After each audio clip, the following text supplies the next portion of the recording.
కాంగ్రెస్ ప్రభుత్వ విద్యకు పెద్దపీట వేస్తుందని మంచిర్యాల ఎమ్మెల్యే ప్రేమ్ సాగర్ రావు స్పష్టం చేశారు.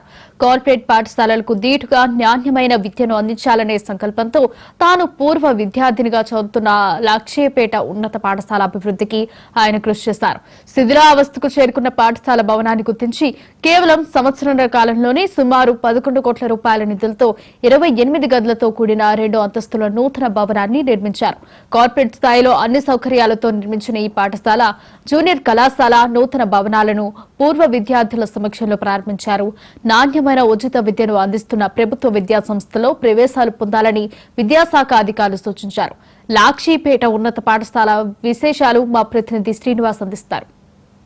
కాంగ్రెస్ ప్రభుత్వం ముఖ్యంగా ఏర్పడిన తర్వాత తెలంగాణ వ్యాప్తంగా విద్యా వైద్య రంగాలను బలోపేతం చేయాలన్నటువంటి సంకల్పంతో ఇప్పటికీ మారుమూల ప్రాంతాల్లో కూడా శిథిలా వ్యవస్థ ఉన్నటువంటి ప్రభుత్వ పాఠశాలలు కావచ్చు, ప్రభుత్వ ఆసుపత్రులు కూడా నూతన భవనాలను నిర్మించేటువంటి ప్రక్రియ చేపడుతుంది. ఇప్పుడు మనం ఉన్నటువంటి ఈ భవనం ఏదైందో మంచిర్యాల జిల్లాలోని లక్షడ్పేట కేంద్రంలో ఉన్నటువంటి ఇది ప్రభుత్వ పాఠశాలకు సంబంధించినటువంటి భవనం. ఇక్కడ 10వ తరగతి వరకు, అదేవిధంగా జూనియర్ కళాశాల వరకు కూడా ఈ నూతన భవనాన్ని నిర్మించడం జరిగింది. ఇక్కడ స్థానిక ఎమ్మెల్యే ప్రేమ్ సాగర్ రావు ఇదే పాఠశాలలో చదివి ఆ పాఠశాల శిథిలా వ్యవస్థకు వెళ్ళినటువంటి నేపథ్యంలో ఇక్కడ ఉన్నటువంటి ఆ పూర్వ విద్యార్థులందరూ కూడా ఇక్కడ నూతన భవనాన్ని నిర్మిస్తే బాగుంటుందన్నటువంటి ఇచ్చినటువంటి సూచన మేరకు కేవలం సంవత్సర కాలంలోనే సుమారుగా 11 కోట్ల మేరకు నిధులు కేటాయించి ఇక్కడ జూనియర్ కళాశాల వరకు పాఠశాల, అదేవిధంగా జూనియర్ కళాశాలలో విద్యార్థులు చదువుకునే విధంగా కార్పొరేట్ స్థాయిలో మాత్రం ఈ భవనాలను అయితే నిర్మించినటువంటి పరిస్థితి కనిపిస్తుంది. ఒకసారి మనం భవనాలను చూడొచ్చు విజువల్స్లో. ఎన్నింటిలో విద్యార్థులు చదువుకునే విధంగా వీటిని నిర్మించడం జరిగింది. సుమారుగా 11 కోట్ల మేరకు నిధులను కేటాయించి సంవత్సర కాలంలోనే ఈ యొక్క అకాడమిక్ ఇయర్కి అందే విధంగా వీటిని అయితే ఏర్పాటు చేయడం జరిగింది.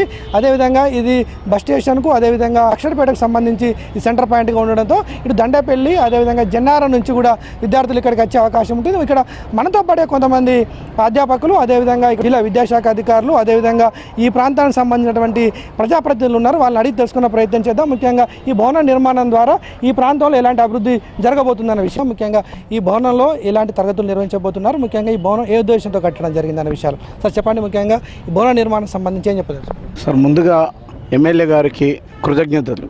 ఎందుకంటే వారు కృషి చేసి కార్పొరేట్ స్థాయికి మించి పేద విద్యార్థుల యొక్క అభ్యున్నతి కోసం ఇంత చక్కటి విద్యా సంస్థకు భవనాన్ని నిర్మించడం అనేది చాలా గొప్ప విషయం సార్. ఇక్కడ మొదటగా గౌరవనీయులు మంచిర్యాల జిల్లా శాసనసభ్యులు శ్రీ కొక్కిరాల ప్రేమ్ సాగర్ రావు సార్కి మా కళాశాల తరపున, విద్యార్థుల తరపున, అందరి తరపున ప్రత్యేకంగా కృతజ్ఞత తెలియజేస్తున్నాం. ఇంత మంచి చక్కటి భవనాన్ని మాకు అందించి మంచి విద్యను పిల్లలకు అందించాలని ఒక సదుద్దేశంతో అనతి కాలంలోనే 10 నెలల కాలంలోనే ఇంత పెద్ద ప్రాజెక్టును మా నిత్యము పర్యవేక్షిస్తూ ఎక్కడెక్కడ చిన్న చిన్న లోపాలు ఉన్న ఆ లోపాలను సవరిస్తూ ఇంత పెద్ద బిల్డింగ్ను మాకు హ్యాండ్ ఓవర్ చేయడం అనేది నిజంగా నాకు చాలా గర్వకారణంగా ఉంది. ఈరోజు ఎమ్మెల్యే ప్రేమ్ సాగర్ రావు గెలిచినప్పటి నుండి పేద ప్రజలను ఆదుకోవాలి. ముఖ్యంగా ప్రజలంతా అప్పుల పాలు ఎందుకు అవుతున్నారంటే విద్యా వైద్యం విషయంలో అప్పుల పాలు అవుతున్నారు. ప్రాణభయంతో ప్రైవేట్ హాస్పిటల్కి పోయి లక్షల అప్పులు అవుతున్నారు. విద్యార్థుల్ని చదివించడం విషయంలో కూడా ప్రైవేట్ విద్య విషయంలో లక్షలు పెట్టి చేస్తున్నారు కాబట్టి అప్పుల పాలు అవుతున్నారు.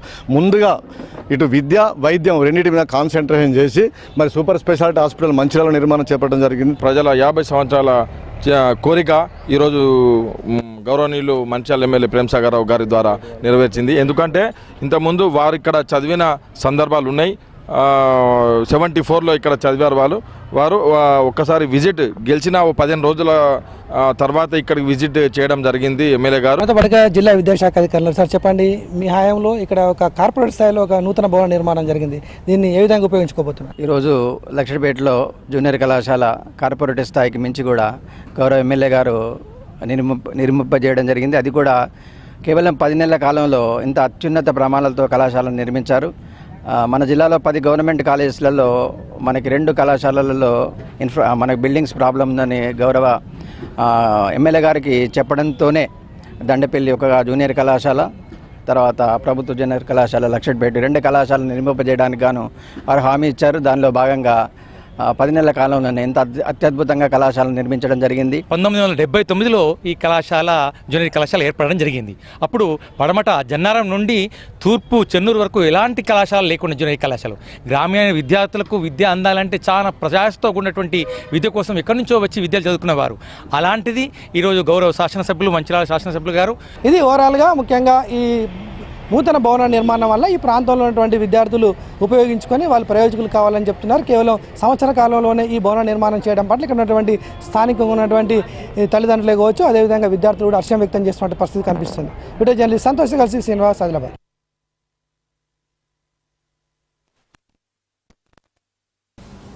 బీఆర్ఎస్ వర్కింగ్ ప్రెసిడెంట్ కేటీఆర్ కు మరోసారి